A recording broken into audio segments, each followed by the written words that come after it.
Primal, what's up, motherfuckers? I'm rocking the USPA shirt that I got for my comp.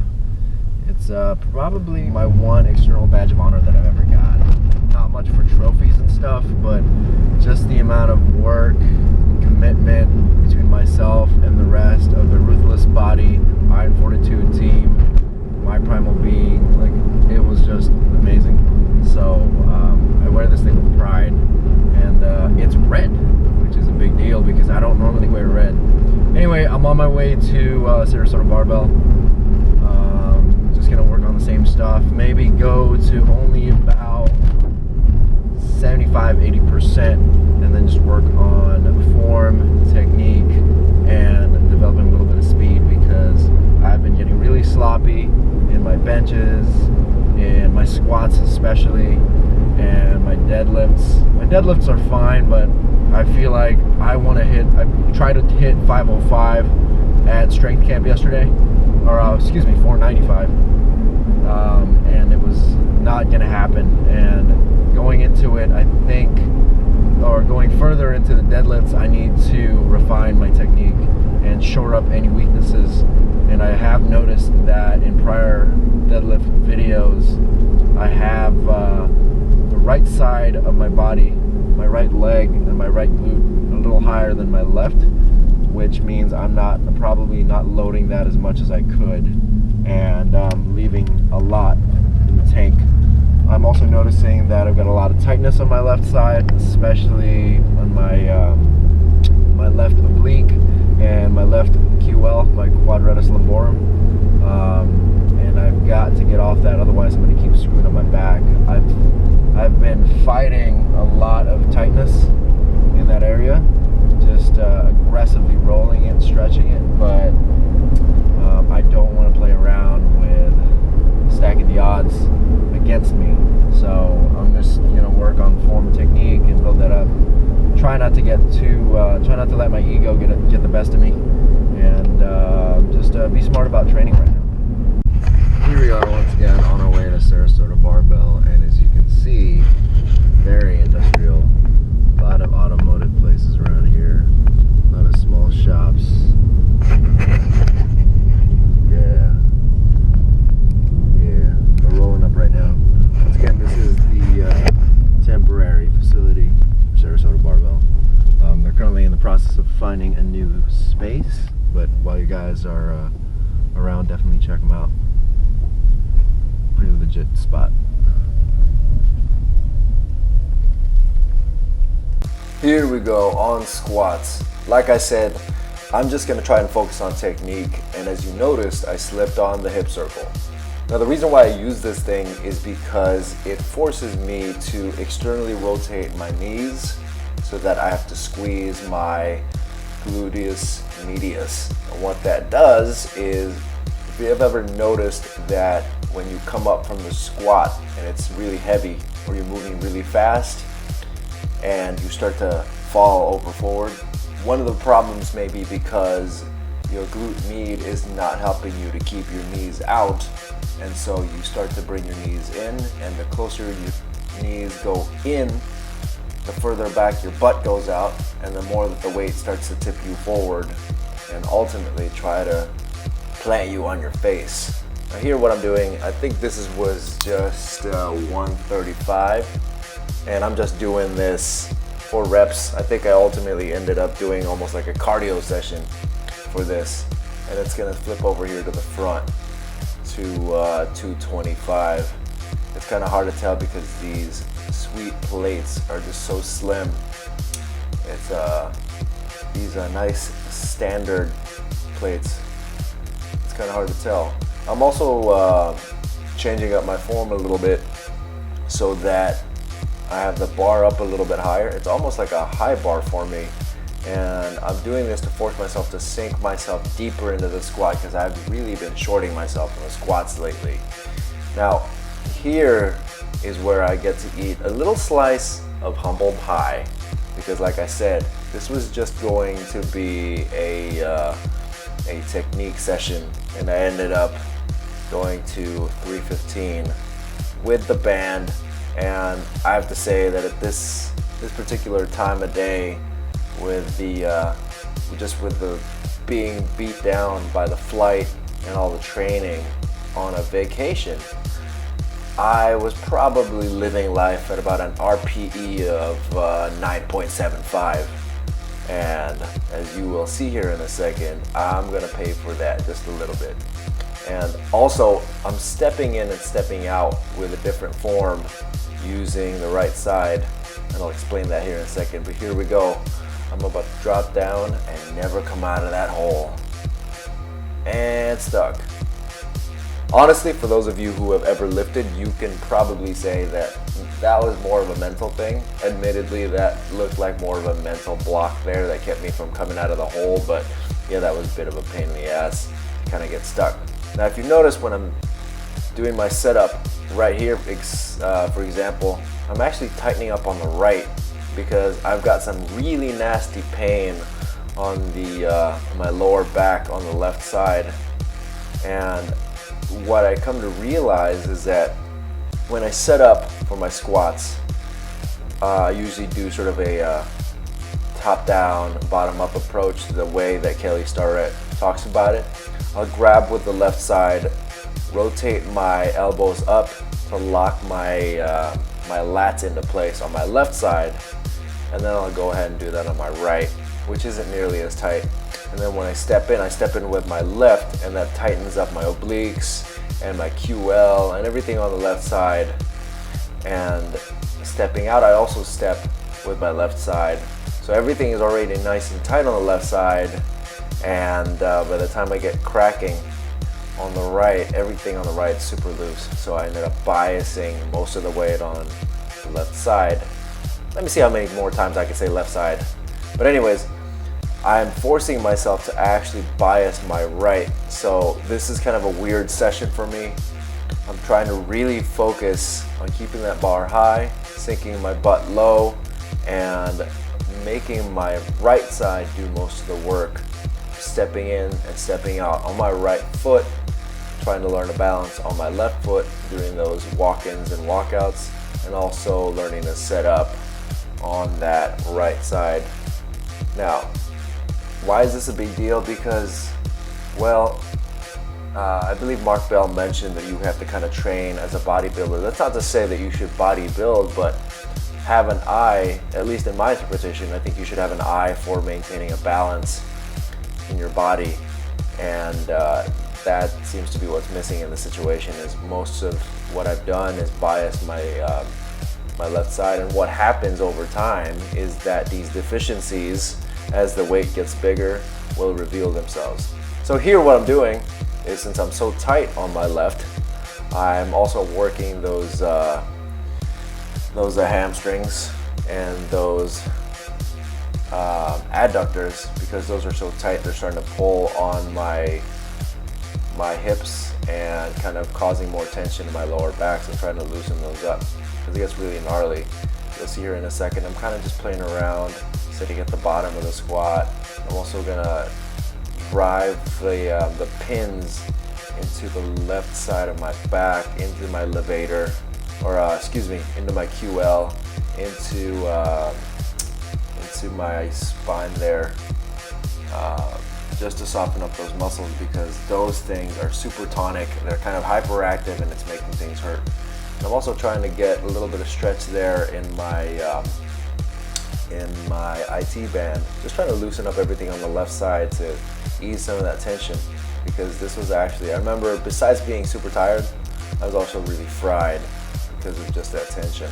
So you kind of notice I'm kind of wiggling around. Yeah, I'm still kind of starting and biasing my left side when I go in, because that's the pattern I've created. Now, here's an important distinction that you should realize. I tend to be very monk-like in my setup, and I take almost forever. I've had a couple of people joke about that and tell me I take way too long in my setup, but that's because not only does practice make perfect, this is actually wrong. Practice makes permanent, and if you happen to practice something wrong and you do it over and over again, you ingrain that habit, and you ingrain those patterns. And so in this situation, since this is the training environment, I want to make sure that it's as crisp and as pristine as I possibly can do it.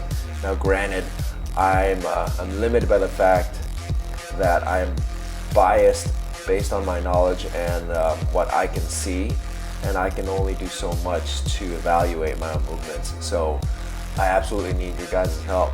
Now, in powerlifting, people tend to like just jump in there and go crazy and be really aggressive, but I sort of have a weightlifter's mentality because I started all of this stuff. I started the iron game with an eye to weightlifting or Olympic weightlifting, and so it's always been my focus to have things be as clean and as pristine as possible. We're about to wrap up on squats here, and then we're gonna move on into benches. And here we are doing bench press.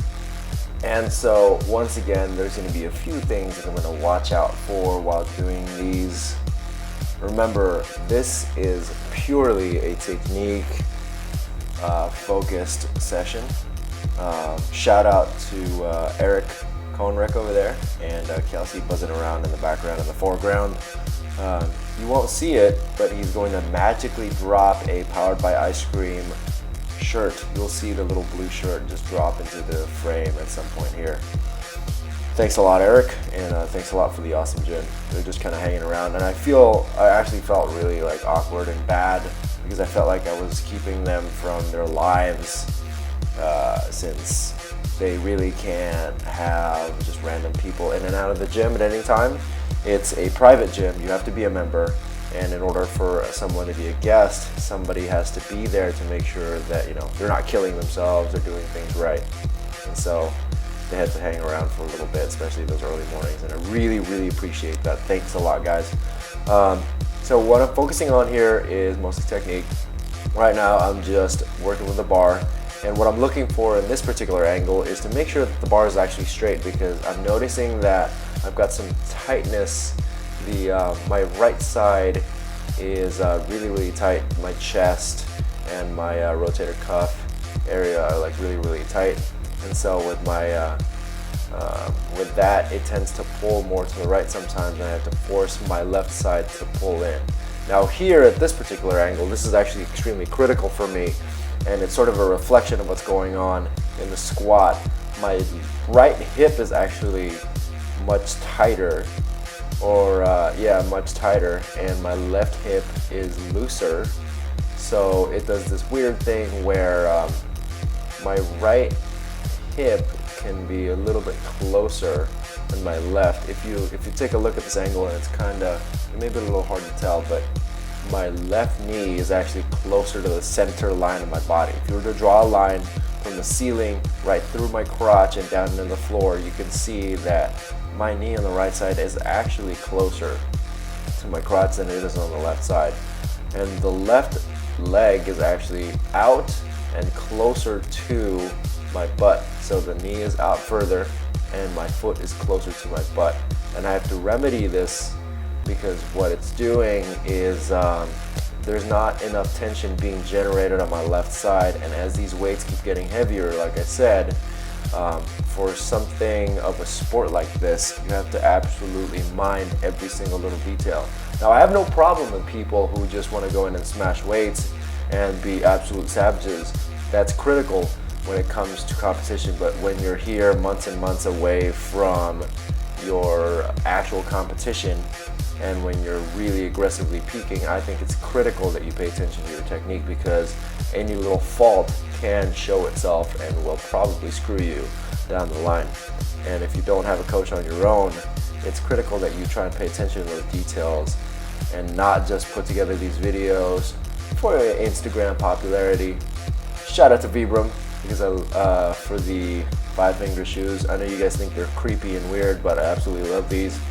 It just makes me feel like I'm more in contact with the ground, and makes me feel like my feet give me a more stable base because it's wider. Now you can see in this particular shot, I actually do a better job of more equal stance, and my knees are more equal distance from the center line of my body. Like I said, if you were to draw a line from the ceiling through my crotch into the ground, it's a little more aligned, and it's really tricky to do this without a spotter. because I have to really feel for it. That's why I'm just paying attention, and I'm doing these cardio sets with just the barbell to get a feel for that. Because what's happening is I'm not getting enough tension on my left side, and I'm not pressing into that left side.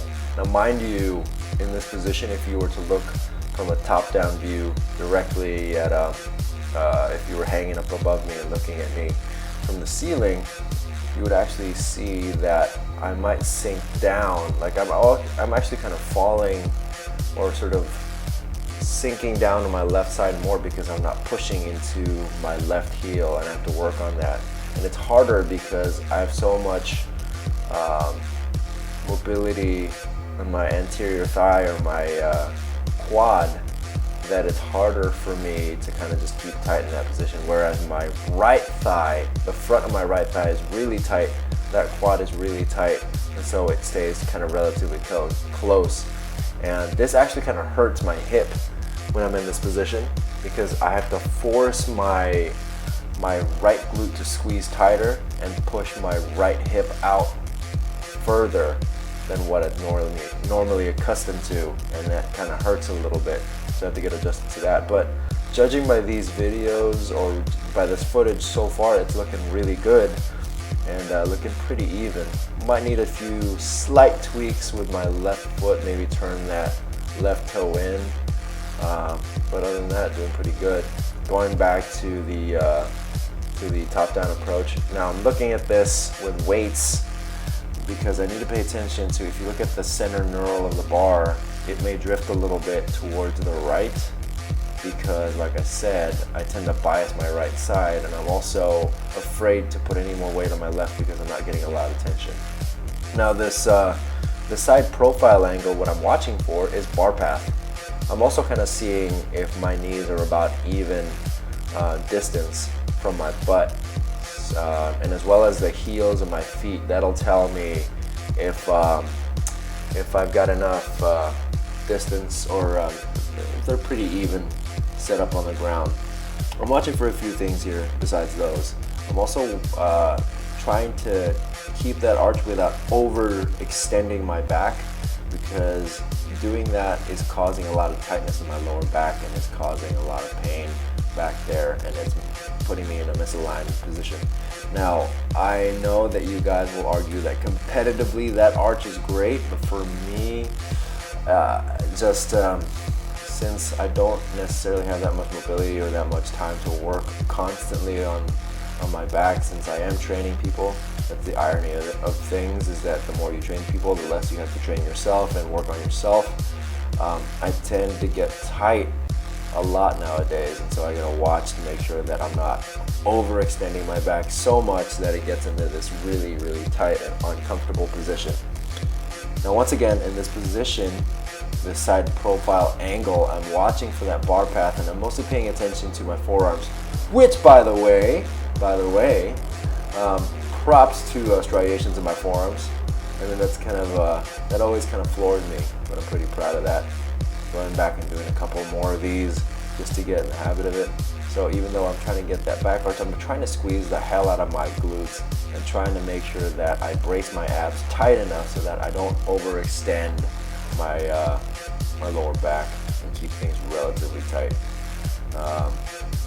Got some people admiring during these sessions, but yeah, just paying attention to that, and so far it looks pretty solid. Not much to say here.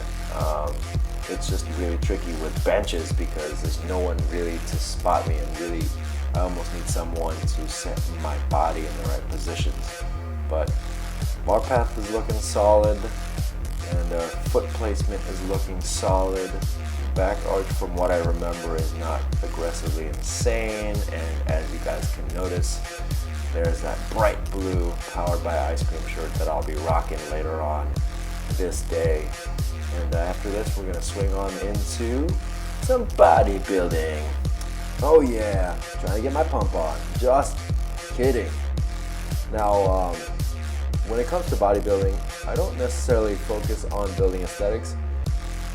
This is more of an accessory to my main lifts. And what I'm trying to do here is just to give myself some unilateral stimulus by forcing my arms to do the work separately, but still try to maintain some symmetry in the movement. Obviously, this is more of a neutral grip, so it doesn't really reflect in the movement of bench press, but it does get me in a position similar to my benches, where I'm still, if you watch the setup really quickly, I'm setting my feet in the right places, setting my knees in the right places, making sure I squeeze my back and get my lats engaged and fired the way that I would for the actual bench press. Now here what I'm doing is I'm doing these weird looking bicep curls, and the focus of this particular movement is actually not the bicep themselves, but more the brachialis, which is in the forearm, so that I could develop a little more grip strength. Now, looking at my proportions, I have these long, lanky arms, and I need as much muscle as I can possibly get into the game.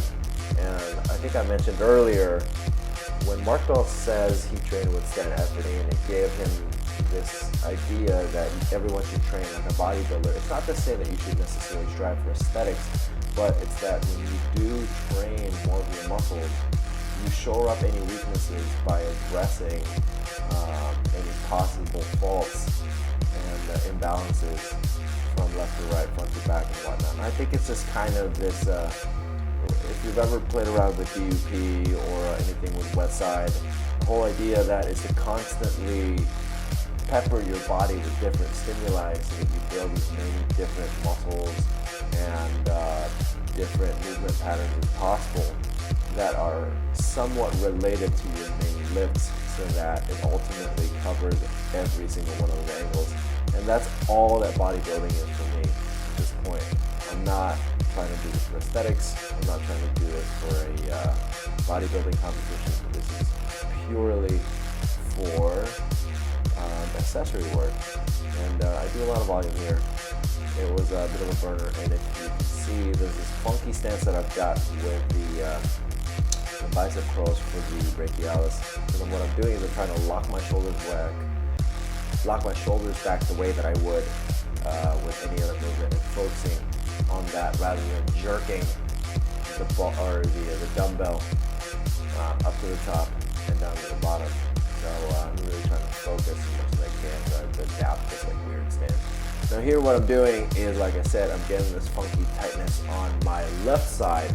So what I'm doing is I'm getting my obliques and my quadratus lumborum, my QL, and everything on the right side to engage and pull me in that direction by having the weight on my left side. And what that does is it causes my right side into flexion and pull that weight towards the right. So I'm relaxing, and pulling it to the right. So every time I relax to the left, it causes a stretch in the muscles on the right side. Just finished my second to last training session over here at Sarasota Barbell. Now to weigh in.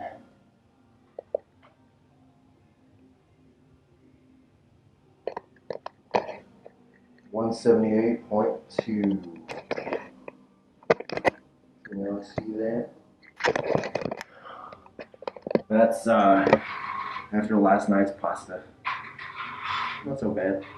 Yesterday I weighed myself at 176, so going down. Strength still good. Definitely suffering though. So I'm trying to shore up any imbalances, and it was really hard not to play to my ego and go heavy. Almost did. Went 315 for a high bar squat and didn't go anywhere. Peace.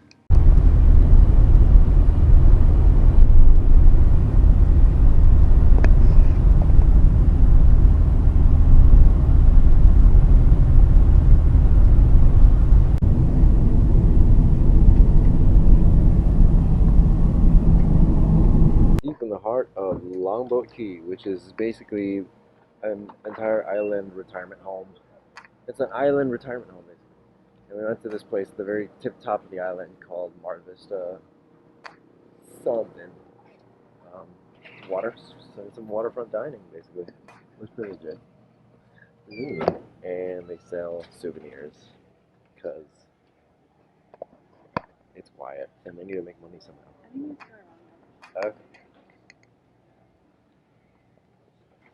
Okay. Oh, AC unit. It smells like fish. It smells good. Smells good.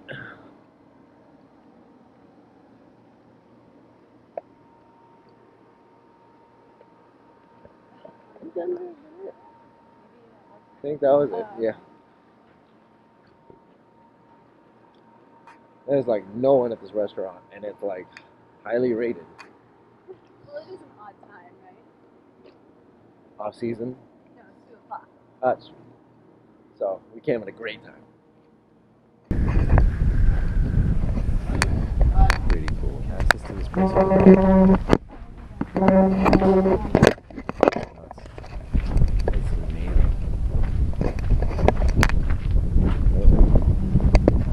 Yes, sir.